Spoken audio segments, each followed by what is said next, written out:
Sabi nila, kapag senior ka na, mabagal, mahina at madalas ay nagpapahinga ka na lang. Ibahin mo si Sir Romeo. Kaya pa rin niyang tumakbo, mag-jogging, lumangoy, mag-drive, even mag-basketball. Kaya niya pa rin gawin ang mga activities na ito nang walang limit. Kaya lang matagal siyang nahirapan, hindi dahil sa edad niya, kundi dahil sa gamit na prosthetic leg na mabigat at maluwag na humahad lang sa mga activities na gusto sana niya gawin at kaya niya. Kaya ang video sa araw na ito ay isang mahalagang breakthrough para sa kanya. Hindi lang ito simpleng test fitting, simula na ito ng pagbabago.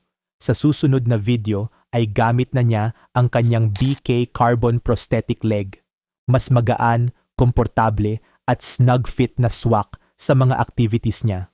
We are so excited dahil ramdam namin sa bawat hakbang yung determinasyon.